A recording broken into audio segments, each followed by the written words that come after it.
Meanwhile, timing is everything. On the heels of a deadly terror attack that looked like it was carried off by a Middle Eastern refugee who was arrested, released, and on a terror watch list, the U.S. refugee resettlement is accelerating here in the United States. President Obama's final months. This as he's releasing former terrorists from Guantanamo Bay. Here now, former Arkansas Governor Mike Huckabee, former Republican presidential candidate and a Fox News contributor. So, Governor, we have another Mideast terrorist attack, apparently carried off by a guy who was a refugee. He was captured, in jail for 4 years, released.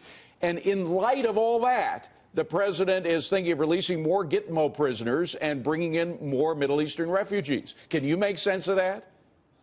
Nobody can. Look, Obama appears to be a slow learner when it comes to the challenge that we face if you bring in Syrian refugees that haven't been vetted. We have no idea who they are. Surely he could learn something from Angela Merkel right now, and I think she's learning it the hard way because her whole country is outraged at the fact that she was so adamant of bringing in these Syrian refugees, over 1 million of them, to Germany.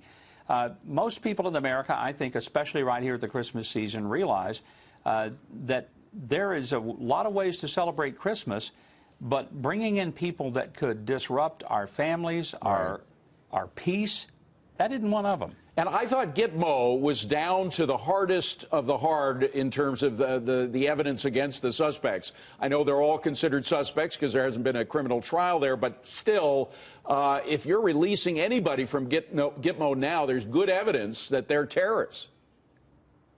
Well, all the people are there because they either were terrorists, they're detainees. Not one of them is there, David, because they sang too loud in church last week. None of them. Right. I've been to Gitmo. I'm going to tell you, this is a very humane place where they're being treated. They're given far better accommodations than any prisoner in a federal or state prison in America.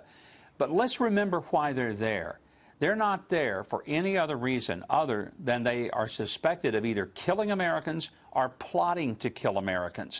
And for us to release them, as we have done in the past, results in a huge, huge disaster. We've seen some of these folks that were going to be released back into a friendly country, and as soon as they got there, they were turned back onto the streets, and some of them have participated in plotting against Americans. You know, you don't change the, the stripes of the tiger just because you put a fresh coat of paint on it, and you're not doing that with these guys.